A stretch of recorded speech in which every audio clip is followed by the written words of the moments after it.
The movie opens with an informative note that sets the historical context of the film. It details the fate of German soldiers at the end of World War II, highlighting that more than 2.8 million German soldiers surrendered on the Western Front between the iconic D-Day and the end of April 1945. Remarkably, over 1.5 million of these surrenders occurred in April alone. However, the focus of the movie is not on those who surrendered, but rather on the German soldiers who continued to fight. As the war draws to a close, most soldiers eagerly anticipate returning home to celebrate their victory. Yet, a select few, including pilot Sydney, are assigned a new task aboard a plane, much to their dismay. Sydney describes the situation with a sense of dread, feeling as though they have been thrust back into the war they were told had ended. The air is filled with deafening crashes and screams, indicating that some German soldiers, previously thought to have surrendered, have resumed hostilities. An intense battle ensues, during which Sydney's plane is hit, forcing him to eject. Miraculously, Sydney survives the crash, but his luck runs out when his parachute gets entangled in trees, knocking him unconscious. Upon regaining consciousness, he feels fortunate to be alive, yet uncertain of his location relative to the front lines. In haste, he cuts himself free from the parachute, falling to the ground and injuring himself with his own knife. He loses a tooth in the process. Despite a wounded leg, Sydney drags himself to the cover of a nearby tree and begins to tend to his injuries. Unbeknownst to him, a group of German soldiers is scouting the area, seemingly on a specific mission. While cautiously waiting, Sydney prepares for a potential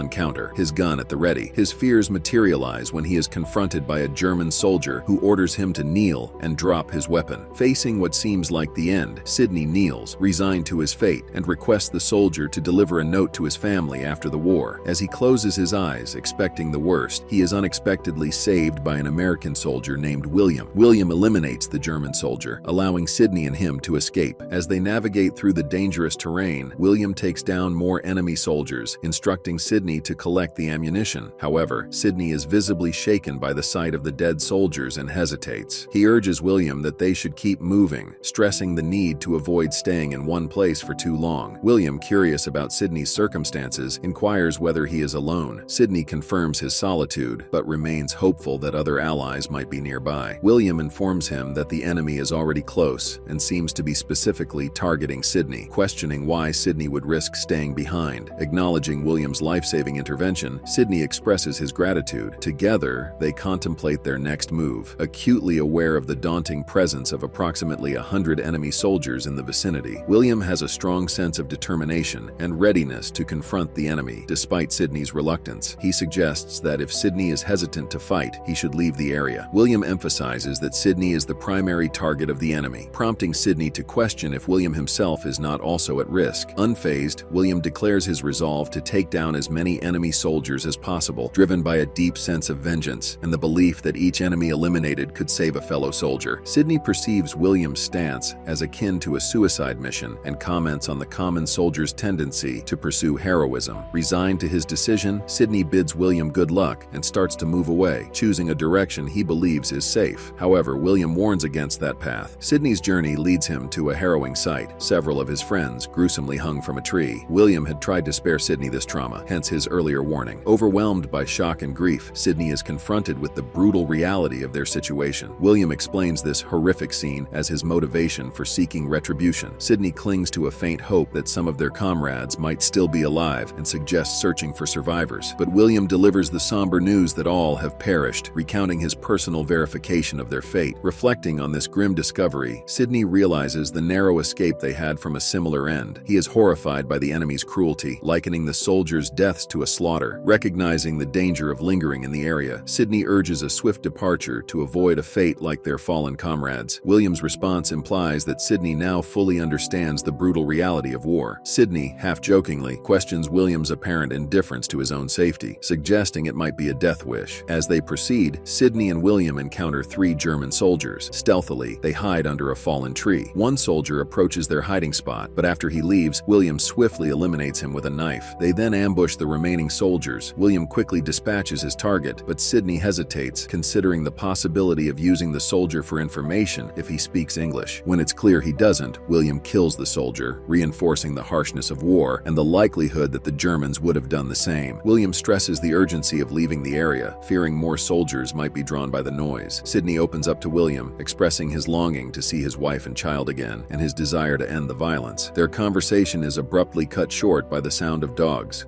signaling the potential approach of German soldiers. They hastily start running, pausing only to tend to Sydney's injured leg. Sydney devises a clever trap for the pursuing dogs, using a bomb and a piece of his blood-stained cloth. As they continue their escape, the sound of an explosion confirms the success of Sydney's trap. Night falls, and the two soldiers take a much-needed break, reflecting on the day's harrowing events and the relentless challenges of their situation. Soon after, a deep and reflective conversation unfolds between William and Sydney as they navigate the treacherous wartime landscape. William inquires about Sydney's marital life, learning that Sydney has been married for just over a year. He asks to see a photo of Sydney's wife and child, and Sydney obliges, showing him a picture of his beloved Irene and their daughter, Mary. William compliments the photo, acknowledging the beauty of Sydney's family. Sydney shares his longing to be home with them, a sentiment echoed by many soldiers far from loved ones. He tells William about the brief moments he spent with Mary before duty called him back to the battlefield. In a comforting tone, William reassures Sydney that he will see his family again and encourages him to cling to hope amidst the chaos of war. Curious about William's personal life, Sydney asks if he has a significant other waiting for him back home. Sydney senses there's more to William than meets the eye, something beyond his soldier's facade. William clarifies that he's not just a soldier, he's a man who was a mechanic before the war, skilled in fixing and repairing things. His actions in battle, he insists, are acts of self-defense, not aggression. Sydney then shares his own pre-war life as a train engineer, an occupation far removed from the realities of combat. As the night deepens, William suggests that Sydney try to get some rest while he keeps watch. Sydney's sleep is short-lived, as William wakes him with news of nearby German soldiers. Adopting a daring strategy, William uses Sydney as a fake hostage to approach the Germans. Upon reaching them, William turns the tables and eliminates the enemy soldiers, allowing them to continue their journey under the cover of darkness. By morning, they replenish their water supply at a stream and cautiously approach a nearby neighborhood. Inside a house, Sydney scavenges for food while William deals with 3 German soldiers. Their presence is soon detected, and they flee into the woods where William skillfully neutralizes 2 pursuing soldiers. However, they soon find themselves in a dire situation, surrounded by German soldiers hidden in the woods. William acts quickly, urging Sydney to find cover. A fierce firefight ensues, with William eliminating several enemy soldiers. Despite the overwhelming odds, William implores Sydney to assist him, reminding him of his daughter and the need for courage. In a dramatic turn of events, William single-handedly takes down most of the enemy soldiers and instructs Sydney to run when the moment is right. During their escape, tragedy strikes as William steps on a mine, severely injuring both of them. When Sydney regains consciousness, he finds William badly burnt and injured. Despite Sydney's pleas for him to keep moving, William acknowledges his impending fate and reveals he has a family. He entrusts Sydney with a note for his wife Sarah and a necklace for his son Jake, expressing his efforts and love. As Sydney escapes, he witnesses William's final moments. Remembering William's words, "It's a matter of survival," Sydney continues his harrowing journey through unfamiliar terrain. He fights against the urge to surrender, driven by the desire to return to his family. Exhausted and emotionally drained, Sydney kneels and weeps, holding the picture of his wife and daughter close, a deep reminder of what he's fighting to return to. In the gripping climax of the story, Sydney finds himself in a nerve-wracking standoff with a German soldier. Both men have their guns drawn, pointing at each other in a tense moment of life and death. Sydney, desperate to avoid further violence, pleads with the soldier for a chance to leave peacefully. He requests just a moment to discuss the situation, trying to persuade the soldier that no harm needs to come to either of them. Sydney attempts to find common ground, asking the soldier about his family and sharing that he has loved ones waiting for him at home. Despite Sydney's appeals for understanding, the soldier remains firm, demanding that Sydney drop his weapon and threatening to shoot. Sydney continues to appeal to the soldier's humanity, suggesting they both lower their weapons and questioning the necessity of resorting to violence. However, the soldier remains unyielding, and in a moment of desperation, Sydney is forced to act. He kills the soldier, a decision that profoundly affects him, as it's the first life he has ever taken. Overcome with emotion, Sydney vomits, tormented by the act he felt compelled to commit. He shouts in anguish, expressing that he didn't want to kill, but was left with no choice. Hurriedly, Sydney drinks from the soldier's water bottle and quickly leaves the area, knowing that the gunshot would attract other German soldiers. As Sydney narrates his journey, he describes a fierce determination to escape and return home. He stresses the urgency of leaving the dangerous forest and the importance of getting back to his family. His escape leads him to a barn owned by a Dutchman named Engels, who provides Sydney with a hiding place. When 2 German soldiers enter the barn searching for him, they leave empty-handed, unable to find Sydney. Grateful for Engels' help, Sydney accepts the offer of food and refuge in Engels' home. Even after the war ends, Engels plays a crucial role in helping Sydney return to Britain. Reflecting on his journey, Sydney acknowledges that he owes his life to 2 people: Engels, the compassionate prominent Dutch barn owner, and Private William, the brave American soldier. He holds William in high regard, viewing him as a paragon of heroism and humanity. Years later, Sidney, now an elderly man, visits William's grave. He reveals that he had long wished to pay his respects, but was hindered by a post-war fear of flying. This trip marks his first time leaving England since the war. Sidney recounts his efforts to reach out to William's family, bringing his own family to the gravesite, including his daughter, grandchildren, and son. Standing by William's grave, Sidney expresses profound gratitude for the life he was given, attributing his survival to William's sacrifice. He reflects on William's impact on his life, thanking him for the courage he instilled in him during his darkest moments. Sidney affectionately refers to William as a brother and bids him a peaceful rest. The film concludes with an emotional scene as Sidney places the necklace and the note William entrusted to him on the grave, a final tribute to the soldier who changed his life forever. And with that, the movie ends.